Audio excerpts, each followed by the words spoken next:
ಸತ್ಯ ನ್ಯೂಸ್ ನೈಜ ಸುದ್ದಿಯ ಅನಾವರಣ. ಅರಸೀಕೆರೆ ತಾಲೂಕಿನ ಬೆಳಗುಂಬ ಸರ್ಕಾರಿ ಪ್ರೌಢಶಾಲೆಯಲ್ಲಿ ಪರಿಸರ ದಿನಾಚರಣೆ ಆಚರಿಸಲಾಯಿತು.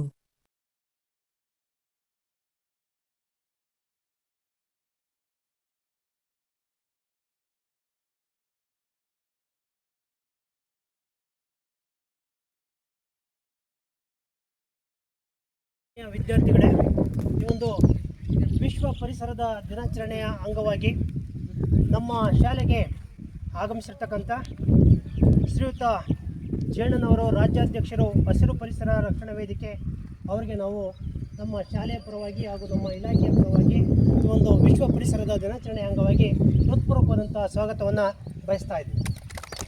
ಹಾಗೂ ಈ ಒಂದು ಕಾರ್ಯಕ್ರಮಕ್ಕೆ ನಮ್ಮ ಶಾಲೆಯ ಮುಖ್ಯೋಪಾಧ್ಯಾಯರು ಈ ಕಾರ್ಯಕ್ರಮವನ್ನು ಅತ್ಯಂತ ಅಧ್ಯಕ್ಷತೆಯನ್ನು ವಹಿಸಿಕೊಂಡು ಈ ಒಂದು ಪರಿಸರ ದಿನಾಚರಣೆ ಅಂಗವಾಗಿ ಎಲ್ಲ ಗಿಡಗಳನ್ನು ನೆಡುವಂಥ ನಿಟ್ಟಿನಲ್ಲಿ ಗಿಡಗಳನ್ನು ನೆಡುವ ಒಂದು ನೇತೃತ್ವವನ್ನು ವಹಿಸಿಕೊಂಡಿದ್ದಾರೆ. ಅವ್ರಿಗೂ ಸಹ ನಾವು ಹೃತ್ಪೂರ್ವಕವಾದಂಥ ಸ್ವಾಗತವನ್ನು ವಹಿಸ್ತಾ ಇದ್ದೀವಿ. ಹಾಗೂ ಈ ಒಂದು ಕಾರ್ಯಕ್ರಮದಲ್ಲಿ ಈ ಒಂದು ಹಸಿರು ಪರಿಸರ ರಕ್ಷಣಾ ವೇದಿಕೆಯ ಪ್ರಧಾನ ಕಾರ್ಯದರ್ಶಿಗಳಾದಂಥ ವಿಶುಕುಮಾರ್ ಅವರು ಆಗಮಿಸಿದ್ದಾರೆ. ಅವ್ರಿಗೂ ಸಹ ನಾವು ಹೃತ್ಪೂರ್ವಕವಾದಂಥ ಸ್ವಾಗತವನ್ನು ಬಯಸ್ತಾ ಇದ್ದೀವಿ. ಹಾಗೂ ಈ ಒಂದು ಕಾರ್ಯಕ್ರಮಕ್ಕೆ ಈ ಒಂದು ನಮ್ಮ ಅರಸೀಕೆರೆ ತಾಲೂಕಿನ DRFO ಆದಂಥ ಧನಂಜಯ ಸರ್ ಅವರು ಆಗಮಿಸಿದ್ದಾರೆ. ಅವ್ರಿಗೂ ಸಹ ನಾವು ಹೃತ್ಪೂರ್ವಕವಾದಂಥ ಸ್ವಾಗತವನ್ನು ಬಯಸ್ತಾ ಇದ್ದೀವಿ. ಹಾಗೂ ಇನ್ನೊಬ್ಬರು ರೋಹಿತ್ ಕುಮಾರ್ ಅಂತೇಳಿ ಅವರು ಸಹ DRFO ಅವರು ಸಹ ಆಗಮಿಸಿದ್ದಾರೆ. ಅವ್ರಿಗೂ ಸಹ ನಾವು ಹೃತ್ಪೂರ್ವಕವಾದಂಥ ಸ್ವಾಗತವನ್ನು ಬಯಸ್ತಾ ಇದ್ದೀವಿ. ಹಾಗೆಯೇ ಈ ಒಂದು ಕಾರ್ಯಕ್ರಮಕ್ಕೆ ಈ ಒಂದು ಗ್ರಾಮೀಣ ಭಾಗದ ನರೇಂದ್ರ ಸರ್ ಅವರು ಆಗಮಿಸಿದ್ದಾರೆ. ಗ್ರಾಮೀಣ ಭಾಗದ ಅಧ್ಯಕ್ಷರು, ಹಸಿರು ಪರಿಸರ ರಕ್ಷಣಾ ವೇದಿಕೆಯ ಗ್ರಾಮೀಣ ವಿಭಾಗದ ಅಧ್ಯಕ್ಷರು ನರೇಂದ್ರ ಸರ್ ಅವರು ಸಹ ಆಗಮಿಸಿದ್ದಾರೆ. ಅವ್ರಿಗೂ ಸಹ ನಾವು ಹೃತ್ಪೂರ್ವಕವಾದಂಥ ಸ್ವಾಗತವನ್ನು ಬಯಸ್ತಾ ಇದ್ದೀವಿ. ಹಾಗೂ ನಮ್ಮ ಇಲಾಖೆ ವತಿಯಿಂದ ನಮ್ಮ ಬೆಳಗುಂಬ ಕ್ಲಸ್ಟರ್ನ ಸಂಪನ್ಮೂಲ ಕೇಂದ್ರದ ವ್ಯಕ್ತಿಗಳಾದಂಥ ಕೊಟ್ರೇಶ್ ಸರ್ ಅವರು ಆಗಮಿಸಿದ್ದಾರೆ. ಅವ್ರಿಗೂ ಸಹ ನಾನು ಹೃತ್ಪೂರ್ವಕವಾದಂಥ ಸ್ವಾಗತವನ್ನು ಬಯಸ್ತಾ ಇದ್ದೀವಿ. ಹಾಗೂ ಅಯೂಬ್ ಅಂತೇಳಿ ಅಲ್ಪಸಂಖ್ಯಾತ ಹಸಿರು ಸೇನಾ ಪರಿಸರ ರಕ್ಷಣಾ ವೇದಿಕೆಯ ಅಧ್ಯಕ್ಷರು ಅವ್ರಿಗೂ ಸಹ ನಾವು ಹೃತ್ಪೂರ್ವಕವಾದಂಥ ಸ್ವಾಗತವನ್ನು ಬಯಸ್ತಾ ಇದ್ದೀವಿ. ಹಾಗೂ ಈ ಒಂದು ಕಾರ್ಯಕ್ರಮಕ್ಕೆ ಬೆಳಗುಂಬ ಗ್ರಾಮ ಪಂಚಾಯಿತಿಯ ಕಾರ್ಯದರ್ಶಿಗಳಾದಂಥ ಆಶಾ ಮೇಡಮ್ನವರು ಆಗಮಿಸಿದ್ದಾರೆ. ಅವ್ರಿಗೂ ಸಹ ನಾವು ಹೃತ್ಪೂರ್ವಕವಾದಂಥ ಸ್ವಾಗತವನ್ನು ಬಯಸ್ತಾ ಇದ್ದೀವಿ. ಹಾಗೂ ನಮ್ಮ ಗ್ರಾಮ ಪಂಚಾಯಿತಿಯ ಇನ್ನೋರ್ವ ಕಾರ್ಯದರ್ಶಿಗಳಾದಂಥ ಗಣೇಶ್ರವರು ಆಗಮಿಸಿದ್ದಾರೆ. ಅವ್ರಿಗೂ ಸಹ ನಾವು ಹೃತ್ಪೂರ್ವಕವಾದಂಥ ಸ್ವಾಗತವನ್ನು ಬಯಸ್ತಾ ಇದ್ದೀವಿ. ಹಾಗೂ ನಮ್ಮ ಇಲಾಖೆಯ HSP ಕಾಲೋನಿಯ CRP ಸರ್ ಆದಂಥ ಕುಮಾರ್ ಸರ್ ಅವರು ಆಗಮಿಸಿದ್ದಾರೆ. ಅವ್ರಿಗೂ ಸಹ ನಾವು ಹೃತ್ಪೂರ್ವಕವಾದಂಥ ಸ್ವಾಗತವನ್ನು ಬಯಸ್ತಾ ಇದ್ದೀವಿ. ಹಾಗೂ ಈ ಕಾರ್ಯಕ್ರಮದಲ್ಲಿ ನಮ್ಮ ಪ್ರೌಢಶಾಲೆಯ ಎಲ್ಲ ಸಹ ಶಿಕ್ಷಕಿ ವರ್ಗದವರು ಆಗಮಿಸಿದ್ದಾರೆ. ಅವ್ರಿಗೂ ಸಹ ನಾವು ಹೃತ್ಪೂರ್ವಕವಾದಂಥ ಸ್ವಾಗತವನ್ನು ಬಯಸ್ತಾ ಇದ್ದೀವಿ. ಹಾಗೂ ಈ ಕಾರ್ಯಕ್ರಮಕ್ಕೆ ಒಂದು ಪರಿಸರ ದಿನಾಚರಣೆಯನ್ನು ಆಚರಿಸುವಂಥ ನಿಟ್ಟಿನಲ್ಲಿ ಎಲ್ಲರೂ ಸಹ ವಿದ್ಯಾರ್ಥಿಗಳು ಸಂಭ್ರಮದಿಂದ ಆಗಮಿಸಿದ್ದಾರೆ. ಅವ್ರಿಗೂ ಸಹ ನಾವು ಹೃತ್ಪೂರ್ವಕವಾದಂಥ ಸ್ವಾಗತವನ್ನು ಬಯಸ್ತಾ ಈಗ ಈ ಒಂದು ಕಾರ್ಯಕ್ರಮದ ಒಂದು ಹಸಿರು ಪರಿಸರ ರಕ್ಷಣಾ ವೇದಿಕೆಯ ಅಧ್ಯಕ್ಷರಾದ ಶ್ರೀಯುತ ಜೇಣನವರು ಈ ದಿನದ ಮಹತ್ವವನ್ನು ಕುರಿತು ಎರಡು ಮಾತಾಡಬೇಕು ಅಂತೇಳಿ ಕೇಳ್ಕೊಳ್ತಾ ಇದ್ದೀವಿ. ಈ ದಿನ ವಿಶ್ವ ಪರಿಸರ ದಿನವನ್ನಾಗಿ ಭಾರತದಂತೆ ಅಂತಲ್ಲ ವಿಶ್ವದಾದ್ಯಂತ ಆಚರಣೆಯನ್ನು ಮಾಡ್ತಾ ಇದ್ದೀವಿ. ಇಂಥ ಕಾರ್ಯಕ್ರಮವನ್ನು ನಮ್ಮ ಶಾಲೆಯ ಪ್ರೌಢಶಾಲೆಯಲ್ಲಿ ಗ್ರಾಮ ಪಂಚಾಯಿತಿ, ನಮ್ಮ ಶಾಲೆಯ IFCO ಹಾಗೂ ಫಾರೆಸ್ಟ್ ಇಲಾಖೆಯಿಂದ ಈ ಗ್ರೌಂಡ್ನಲ್ಲಿ ಗಿಡ ನೆಡುವಂಥ ಕಾರ್ಯಕ್ರಮವನ್ನು ಮಾಡ್ತಾ ಇದ್ದೀವಿ. ಈ ಕಾರ್ಯಕ್ರಮದ ಅಧ್ಯಕ್ಷತೆಯನ್ನು ನಮ್ಮ ಶಾಲೆಯ ಅಧ್ಯಕ್ಷರಾದ ನಮ್ಮ NV ಶೈಲಜಾ ಮೇಡಮ್ ವಹಿಸಿದ್ದಾರೆ. ಅದೇ ರೀತಿ ನಮ್ಮ ಕ್ಲಸ್ಟರ್ನ CRP ಆದಂಥ ಕೊಟ್ರೇಶ್ ಸರ್ ಇದ್ದಾರೆ, HSP ಕ್ಲಸ್ಟರ್ನ ಕುಮಾರ್ ಸರ್ ಇದ್ದಾರೆ. ಹಾಗೂ ನಮ್ಮ ಎಲ್ಲ ವೇದಿಕೆಯ ಪ್ರಧಾನ ಕಾರ್ಯದರ್ಶಿಗಳು, ಅಧ್ಯಕ್ಷರುಗಳು ಎಲ್ಲರೂ ಸಹ ಆಗಮಿಸಿದ್ದಾರೆ. ಹೆಚ್ಚಿನದಾಗಿ ಈ ಕಾರ್ಯಕ್ರಮದ ಉದ್ದೇಶವನ್ನು ತಿಳ್ಕೊಬೇಕಾಗಿರೋದು ಇವತ್ತಿನ ಮಕ್ಕಳು ಯಾಕೆ ಇಲ್ಲಿ ನಾವು ಅವೇರ್ನೆಸ್ನ ಮೂಡಿಸ್ಬೇಕು ಅನ್ನೋದು ಈ ಶಾಲೆಯ ಎಲ್ಲ ಶಿಕ್ಷಕರ ಉದ್ದೇಶ ಒಂದೇ. ನಾವು ಪಾಠ ಮಾಡೋದ್ರ ಜೊತೆಗೆ ಅವ್ರಿಗೊಂದು ಎಕ್ಸ್ಪೆರಿಮೆಂಟ್ ಮಾಡಬೇಕು ಅಂತ ಒಂದು ಕಾರ್ಯಕ್ರಮ ಇಲ್ಲೇ ಹಮ್ಮಿಕೊಂಡಿದ್ದು. ಯಾಕೆಂದರೆ ನಾವು ಗಿಡ ನೆಡಿ ಪ್ರಕೃತಿನ ಉಳಿಸಿ ಅಂತ ಹೇಳ್ತೀವಿ, ಆದರೆ ನಿಮ್ಮ ಕೈಲೇ ಒಂದು ಪ್ರಕೃತಿ ಉಳಿಸುವಂಥ ಕೆಲಸವನ್ನು ಮಾಡಿಸಿದ್ರೆ ಮಾತ್ರ ನೀವು ಮುಂದಿನ ಭವಿಷ್ಯಕ್ಕೆ ತಗೊಂಡು ಹೋಗ್ಬೋದು ಅನ್ನೋದು ಒಂದು ಉದ್ದೇಶ. ಅದಕ್ಕೆ ಶಾಲಾ ಆವರಣದಲ್ಲೇ ನಿಮಗೆ ಬೆಳೆಯುವ ಪೈರು ಮೊಳಕೆಯಲ್ಲೇನಂಗೆ ನೀವು ಏನನ್ನು ಸಾಧನೆ ಮಾಡಬೇಕಂದ್ರೆ ಇಲ್ಲಿ ಒಂದು ಎಕ್ಸ್ಪೆರಿಮೆಂಟ್ ಇದ್ದರೆ ಮುಂದೆ ನೀವು ಏನು ಬೇಕಾದ್ರೂ ಸಾಧನೆ ಮಾಡ್ತೀರಾ ಅನ್ನೋದಕ್ಕೆ ಒಂದು ಎಕ್ಸ್ಪೆರಿಮೆಂಟ್ ಇವೆಲ್ಲ ಜಾಗ. ಅದಕ್ಕೋಸ್ಕರ ಶಾಲೆಗಳಲ್ಲಿ ಆಯ್ಕೆ ಮಾಡಿಕೊಂಡು ಪ್ರತಿ ಶಾಲೆಯಲ್ಲೂ ಸಹ ಮಾಡ್ತಾ ಇದ್ದೀವಿ. ಇವತ್ತು ನಮ್ಮ ಕ್ಲಸ್ಟರ್ ಮಟ್ಟದಲ್ಲಿ ಎಷ್ಟು ಶಾಲೆಗಳಿದೆ, ನಮ್ಮ CRP ಅವರು ಸಹ ಅವ್ರು ಮೊನ್ನೆಯಿಂದ ನಮಗೇನು ಬಿಡ್ತಾ ಇಲ್ಲ, ಎಲ್ಲ ಗಿಡ ಕಳಿಸಿದ್ರೆ ಸರ್ ಅಂತ ಕೇಳ್ತಾ ಇದ್ದಾರೆ. ನಮ್ದು ಕೆಲಸ ಮಾಡಬೇಕು. ಪ್ರತಿ ಶಾಲೆಯಲ್ಲೂ ಸಹ 10 ಗಿಡನ 15 ಗಿಡ ನೆಡುವಂಥ ಕಾರ್ಯಕ್ರಮ ಮಾಡ್ತಾ ಇದ್ದೀವಿ. ಆ ಜಾಗ ಎಷ್ಟಿದೆ ಅದ್ರ ಮೇಲೆ ಮಾಡ್ತಾ ಇದ್ದೀವಿ.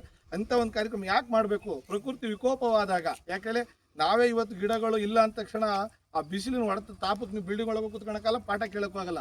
ಪ್ರಕೃತಿ ಒಡಲನ್ನು ನಾವು ಹಸಿರು ಮಾಡಿದಾಗ ನಮ್ಮ ಉಸಿರಾಟನೂ ಚೆನ್ನಾಗಿರುತ್ತೆ, ನಮ್ಮ ನೆಮ್ಮದಿಯಾದಂಥ ಒಂದು ಜೀವನವನ್ನು ಸಾಗಿಸ್ಬೋದು. ಪ್ರಕೃತಿ ಎಷ್ಟು ನಾವು ಪ್ರಕೃತಿ ಕೊಡ್ತೀವೋ ಪ್ರಕೃತಿ ಅದು ನಮಗೆ ರಿಟರ್ನ್ ಕೊಡುತ್ತೆ. ನಾವಂತೂ ಪ್ರಕೃತಿನ ಕಡಿಯೋದೇ ಬಿಟ್ಟರೆ ಕೊಡೋದು ಏನಿಲ್ಲ. ಅದಕ್ಕೋಸ್ಕರ ಪ್ರಕೃತಿಗೆ ಕಡಿದು ನಾವು ಬಳಸ್ಕೋತೀವಿ. ಆ ಬಳಸ್ಕೊಂಡಿರೋದ್ರಿಂದ ಪ್ರಕೃತಿಗೆ ಯಾವುದೇ ರೀತಿಯಾದ ಮನುಷ್ಯಗೆ ಲಾಭ ಇಲ್ಲ. ಒಂದು ಗಿಡ ಬೆಳೆದ್ರೆ ಹಸಿರನ್ನು ಕೊಡುತ್ತೆ, ಮಳೆಯನ್ನು ಕೊಡುತ್ತೆ, ಮತ್ತು ನಮಗೆ ಗಾಳಿಯನ್ನು ಕೊಡುತ್ತೆ. ಇಷ್ಟೂ ಕೊಡೋಂಥ ಒಂದು ವಸ್ತುಗಳನ್ನು ನಾವು ಪ್ರಪಂಚದಲ್ಲಿ ಬೆಳೆಸ್ತಾ ಹೋದರೆ ಪ್ರಾಕೃತಿಕ ವಿಕೋಪವನ್ನು ತಡಿಬೋದು, ನಮ್ಮ ಬದುಕನ್ನು ಹಸನ ಮಾಡ್ಕೋಬೋದು, ಒಳ್ಳೆಯ ಗಾಡಿಯನ್ನು ಕುಡಿಬೋದು, ಆರೋಗ್ಯವನ್ನು ಇಟ್ಕೋಬೋದು. ಎಲ್ಲದ್ರ ಜೊತೆಗೆ ಯಾವುದು ಏನನ್ನ ಒಂದು ಪ್ರಕೃತಿ ವಿಷಯ ನಿಯಮ ಏನಿದೆ ಗೊತ್ತಾ? ಒಂದು ಮರ ಬೆಳೆಯೋದು ಬೇರನ್ನ ನಂಬಿ ಮರ ಬೆಳೀತಿತ್ತು, ಹಂಗೆ ಪ್ರಕೃತಿನ ನಂಬಿ ಮನುಷ್ಯ ಬೆಳಿಬೇಕು. ಅವತ್ತು ಮಾತ್ರ ಏನಾದರೂ ಸಾಧನೆ ಮಾಡೋಕ್ಕೆ ಸಾಧ್ಯ. ಎಲ್ಲದನ್ನು ಉಳಿಸ್ಬೇಕು, ಬೆಳೆಸ್ಬೇಕು ಅನ್ನೋ ಒಂದು ಪ್ರಕೃತಿಯ ನಿಯಮವನ್ನು ಬೆಳೆಸ್ಕೊಂಡು ಹೋಗೋಣ. ಎಲ್ಲ ಕಡಿಯೋದೇ ಕೆಲಸ ಆಗ್ಬಿಟ್ಟಿದೆ ಮರ.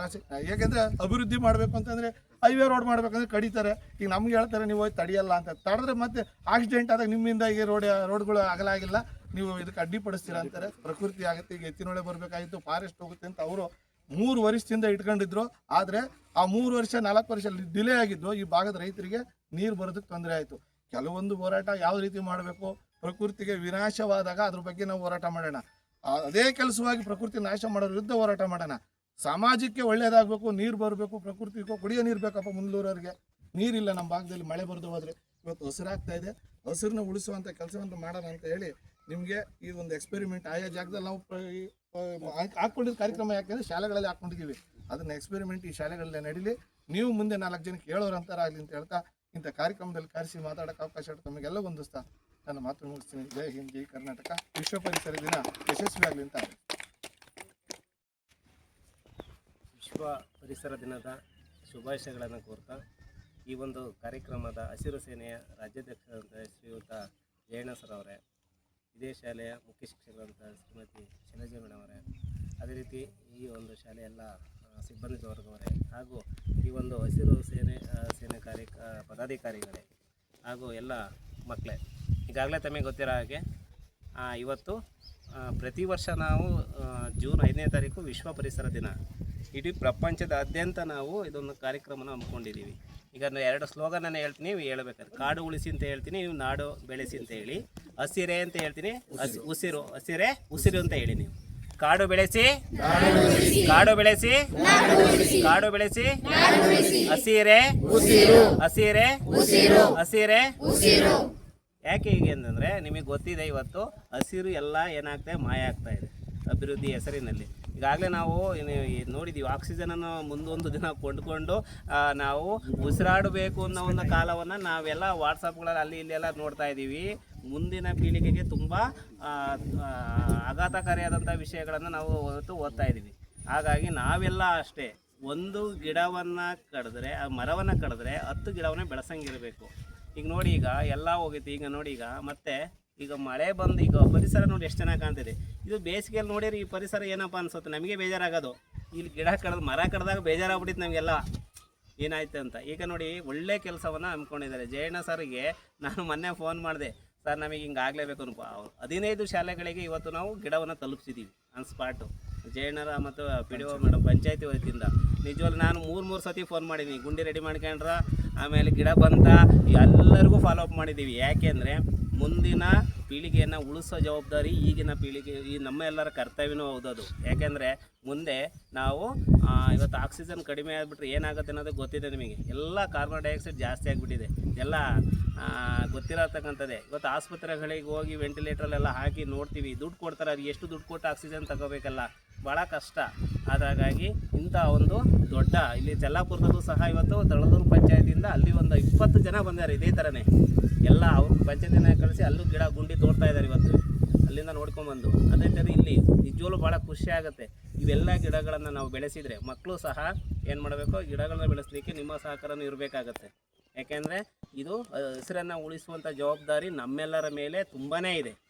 ಯಾಕೆಂದರೆ ಮುಂದೆ ನಾವು ಉಸಿರಾಡಿದರೆ ಮಾತ್ರ, ಇಂಥ ಗಿಡಗಳಿದ್ರೆ ಮಾತ್ರ ಉಸಿರಾಡಲಿಕ್ಕೆ ಸಾಧ್ಯ. ಇಲ್ಲ ಅಂದರೆ ಖಂಡಿತ ನಮಗೆ ಮುಂದೆ ದೊಡ್ಡ ತೊಂದರೆ ಆಗೋಂಥ ಸಾಧ್ಯತೆಗಳಿರೋದ್ರಿಂದ ಇವತ್ತು ನಾವು ಎಚ್ಚೆತ್ಕೊಂಡ್ರೆ ಮುಂದೊಂದು ದಿನ ಒಳ್ಳೆಯ ದಿನ. ನೀವು ನಾವೆಲ್ಲ, ನಾನು ಸಹ 26 ವರ್ಷ ಮಲೆನಾಡಲ್ಲಿ ಇದ್ದಿದ್ದು. ಆ ಪರಿಸರದಲ್ಲಿದ್ದು ನಾನು ಈ ಕಡೆ ಟ್ರಾನ್ಸ್ಫರ್ ಆಗಿ ಬಂದಾಗ ಭಾಳ ಬೇಜಾರಾಗ್ಬಿಡ್ತು ನನಗೆ. ಒಂದೊಂದು ಗಿಡಗಳು ಎಲ್ಲೆಲ್ಲೋ ಕಾಣ್ತವೆ. ಅಲ್ಲಿ ನಾವು ಬರೀ ಎಸ್ಟೇಟಲ್ಲೇ ಇದ್ದು 26 ವರ್ಷ ಇದ್ದದ್ದು ನಾನಲ್ಲಿ. ಅಂಥ ಪರಿಸರ ಬಿಟ್ಟು ಬಂದ್ಬಿಟ್ಟು ಒಳ್ಳೆ ಆಕ್ಸಿಜನ್ ಸಿಗ್ತಿತ್ತಲ್ಲ, ನಾವಿಲ್ಲಿ ಬಂದ್ಬಿಟ್ಟು ಒಳ್ಳೆ ಕಾರ್ಬನ್ ಡೈಆಕ್ಸೈಡ್ ಕುಡಿಯೋಂಗೆ ಆಯ್ತಲ್ಲ ಅಂತ ನಾವು ಬಹಳ ಬೇಸರ ಪಟ್ಕೊಂಡು ಅನಿವಾರ್ಯ. ಹಾಗಾಗಿ ಅಲ್ಲೆಲ್ಲ ನೋಡಿದ್ರೆ ಎಷ್ಟು ಆರೋಗ್ಯವಂತವಾಗಿದ್ದಾರೆ ನಿಜವಲ್ವೂ. ನಾವು ಸಕಲೇಶ್ಪುರ, ಮೂಡಿಗೆರೆ ಮೇಲೆ ಬೇಲೂರಿನ ಅರ್ಧ ಭಾಗ ಅದು ಅರೆಮಲೆನಾಡು. ಹಾಗಾಗಿ ನೋಡಿದಾಗ ಭಾಳ ಖುಷಿ ಆಗೋದು. ಹಾಗಾಗಿ ನಾವು ಸಹ ಇರುವ ಕಡೆನೇ ಒಳ್ಳೊಳ್ಳೆ ಗಿಡಗಳನ್ನ ಬೆಳೆಸಿ ನಾವು ಈ ಒಂದು ನಾಡನ್ನು ಉಳಿಸ್ಬೇಕು. ಅದನ್ನು ಬೆಳೆಸಿದರೆ ಮಾತ್ರ ನಾವು ಚೆನ್ನಾಗಿರ್ಲಿಕ್ಕೆ ಸಾಧ್ಯ, ಮತ್ತು ಮುಂದಿನ ಪೀಳಿಗೆನೂ ಸಹ ಒಳ್ಳೆ ಆರೋಗ್ಯವಾಗಿರಲಿಕ್ಕೆ ಸಾಧ್ಯ ಅಂತ ಹೇಳ್ತಾ ನೋಡಿ, ಪ್ರತಿಯೊಂದು ನಾವು ನೋಡಿದರೆ ಪ್ರತಿಯೊಂದು ಊರಲ್ಲೂ ಒಂದು ಅರಳಿ ಮರ ಅಂತ ಇರೋದು, ಅರಳಿ ಕಟ್ಟೆ ಅಂತ. ಅಲ್ಲಿ ಅರಳಿ ಮರ ಮತ್ತು ಬೇವಿನ ಮರ ಎರಡು ಇರೋದು. ಯಾಕೆಂದರೆ ಅರಳಿ ಮರದಲ್ಲಿ ಅತಿ ಹೆಚ್ಚು ಆಕ್ಸಿಜನ್ ಬಿಡುಗಡೆ ಆಗುತ್ತೆ. ಹಾಗಾಗಿ ಇಲ್ಲೂ ಅಷ್ಟೇ ಅನೇಕ ಎಲ್ಲ ವಿಧದ ಗಿಡಗಳನ್ನು ಸಹ ಕೊಟ್ಟಿದ್ದಾರೆ. ತುಂಬ ಖುಷಿ ಆಯಿತು ನಮಗೆ. ಹೀಗಾಗಿ ನಾವು ಇಲಾಖೆ ವತಿಯಿಂದಲೂ ಸಹ ಇವತ್ತು ಎಲ್ಲ ಶಾಲೆಗಳಿಂದ ಗಿಡವನ್ನು ನೆಡೆಸಿ ಸರಿಸುಮಾರು ನಮ್ಮ ಅರಸೀಕೆರೆಯಲ್ಲಿ ನಮಗೆ ನಮ್ಮ ಇಲಾಖೆಯಿಂದ ಮಾಹಿತಿ ಪಡ್ಕೊಂಡಿದ್ದೀವಿ. 436 ಶಾಲೆಗಳಿಂದ 5,500 ಗಿಡಗಳನ್ನು ನೆಡ್ತಕ್ಕಂಥದ್ದು. ಕನಿಷ್ಠ 10-15 ಗಿಡಗಳು ದೊಡ್ಡ ಫೀಲ್ಡ್ ಇರ್ತಕ್ಕಂಥದ್ದು. ಇಲ್ಲಿ 25 ಗಿಡಗಳು, ಚೆಲ್ಲಾಪುರದಲ್ಲಿ 25. ನಮ್ಮಲ್ಲೇ ನಾನು ಲೆಕ್ಕ ಹಾಕಿದಂಗೆ 178 ಗಿಡಗಳನ್ನು ಹಾಕ್ತಾಯಿದ್ದೀನಿ ನಮ್ಮ ಕ್ಲಸ್ಟರಲ್ಲಿ.